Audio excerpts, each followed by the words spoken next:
What's up guys? Welcome to AnimeKouhai. If you'd like to help me out, please hit the like button and subscribe to my channel. So 47,000 in all?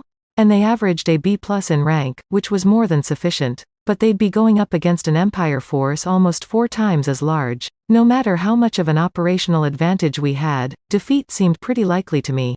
10,000. And by the way, only those who kept up with my training remain on the team, so you can treat all of them as ranking at least a B+. This was Xian's elite guard, or her fan club, as we usually called it. It was something of an enigma, an entity set apart from Team Reborn that was captained by Dagrul's sons. Apparently, it was bigger than I thought. There's really that many of them? Man, it sure grew while I wasn't paying attention. I knew that Gobzo was a member, but I could only imagine what kind of other clowns were in there. There are, Sir Rimuru. I've been secretly training them to serve as a worthy elite guard for you. They're your fan club, aren't they? Not mine. But whatever. The more reliable allies we had, the merrier.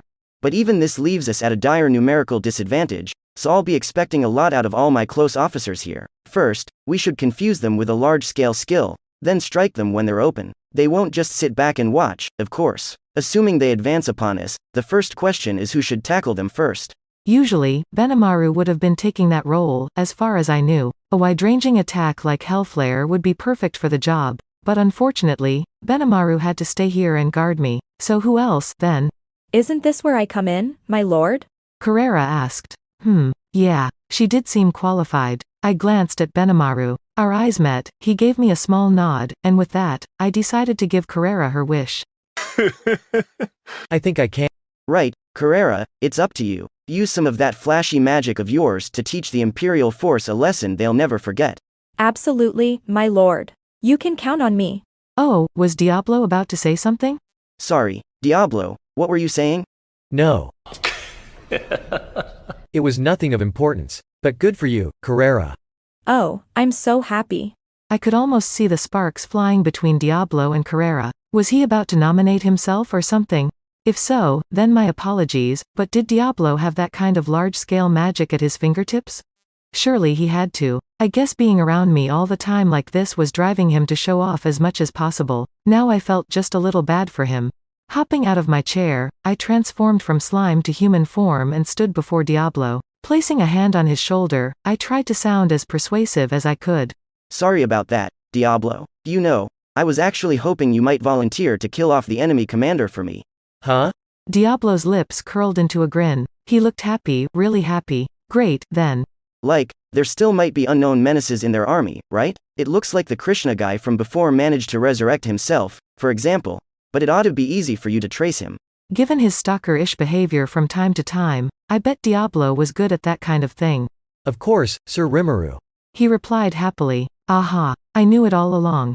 Yes, it is still possible that powerful fighters lurk within the Empire. If we want them to come out of the woodwork, we'll need to show off our full powers right here, on this battlefield. Carrera, Diablo, I'm counting on you. I swear I'll do my best, my lord. A direct edict from you, Sir Rimuru, makes my heart soar with excitement. Well, super. Carrera was glad to be playing a part, and now Diablo was all motivated again. That ought to make it easier for Geld and the rest to do their jobs. Now, make sure you keep the other troops intimidated enough so nobody interferes with Carrera's magic. If someone does try to mess with her, Xian, have your troops deal with them. Benimaru, taking over for me, began rattling off his orders. I was sure I could safely leave the rest to him now.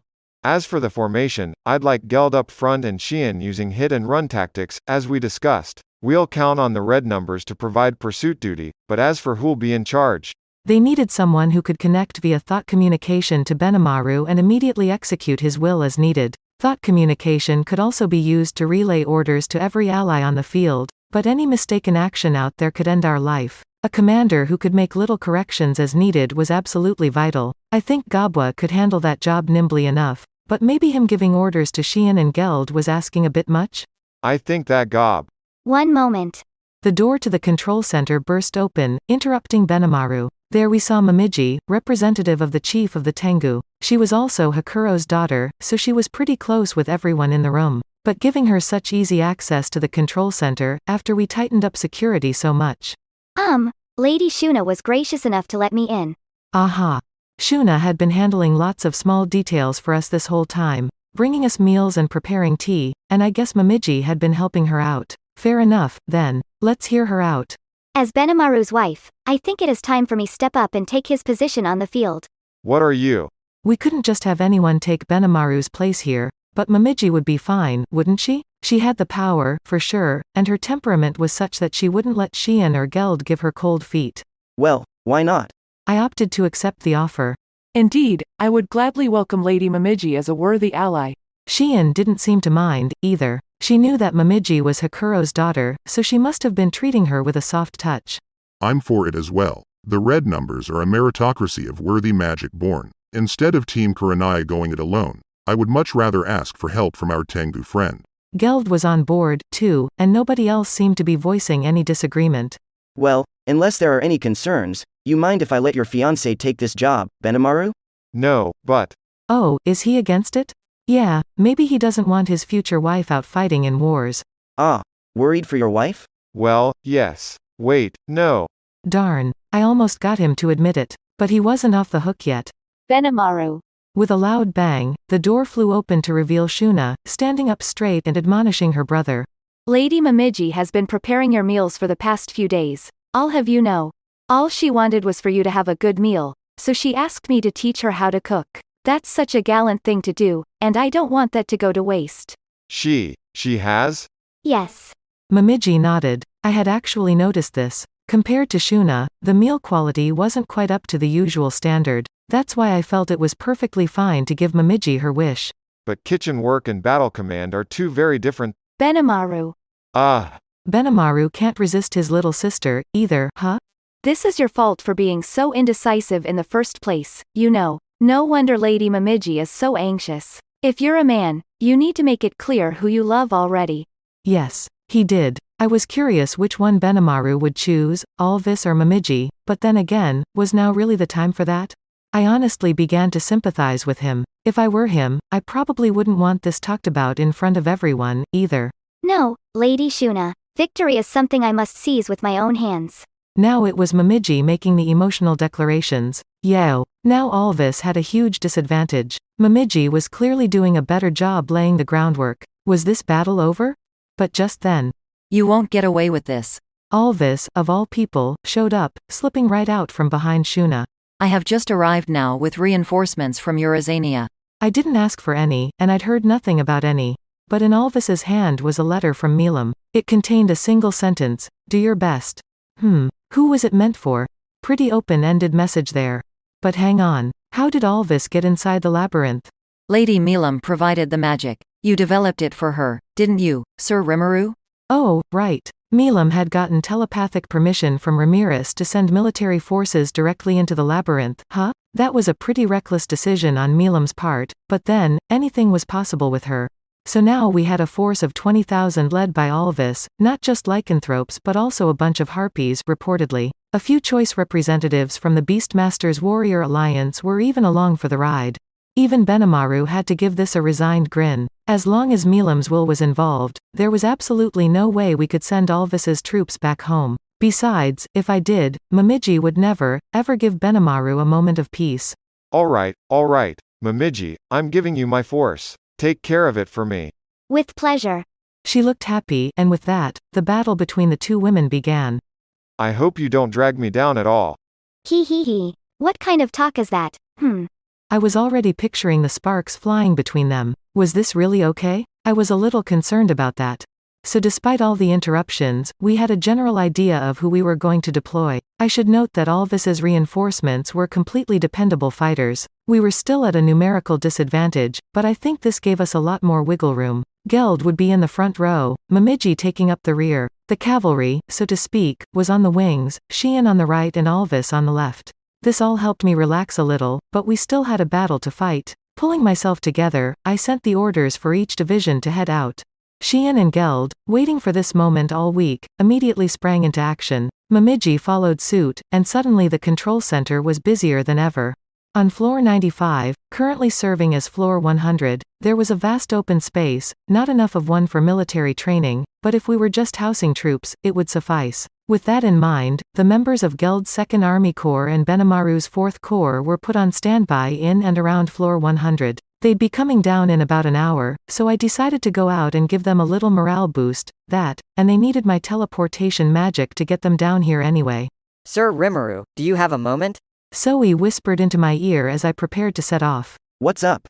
I've just received word from Moss that signs of battle were detected in the direction of Bloomin. After an investigation, we found that Lady Trainee is engaged in battle with someone. What? Come to think of it, I hadn't seen Trainee for the past 10 or so days. She mentioned going out to greet someone, and she hadn't been back since. Was she fighting this whole time, then? I'm sorry, Zoe, but can you go and help her out a bit? Zoe seemed to hesitate for a moment. Maybe he worried that this kept me too unguarded. Everyone really worries too damn much around here. They didn't have to be so touchy all the time, you know? Benimaru was still here, and if something came up, we could always tap the 10 dungeon marvels. I was a lot more worried about Trainee than myself at the moment. After exchanging glances with Benimaru, Zoe nodded. If Benimaru was here with me, Zoe must have been willing to accept my orders. I was glad but also a little irritated. Was he that concerned about me? Like, I know I was killed once, according to Chloe, but I'm evolved now. I'm a demon lord. But that's the equivalent of, I'm retiring in a week, isn't it? Still, there was no point being all anxious. If something popped up, I was sure Raphael would let me know anyway. Very well. I will leave at once. Thanks. Zoe promptly disappeared. His instant move skill was as brilliant as usual. If Trainee had been fighting all this time, her opponent must have been at about her level. Once Zoe joined in, I was sure victory would come soon after. It did bother me, and I'd have loved to know who she was fighting, but my hands were tied at the moment. I had to finish the fight in front of me first. 1 hour later, a massive number of Magic-born were crowded together on floor 100's vacant space. As soon as I showed up, everyone stood still and quieted down. It was a little scary, frankly, how under control they were. Morale was high, and motivation definitely wasn't a problem. Right, soldiers. This one battle is all it will take to drive the Imperial Army out of our Federation. Our goal here is total victory, and I want every single one of you to come out alive and share the glory with us. That is all. That's it for this video, guys. Thank you for always watching my videos and supporting my channel. Shout out to the new members of AnimeKouhai supporters: Alex Yamashita, Pratik Bandari, Ara Dare, Raymar Costales, Von Joseph, Faiz Mansour, Daria Skerte, Jackson Early, John Jerome Valdenaro, DeAndre Nance. Thank you so much for helping out. I'll see you guys in the next video.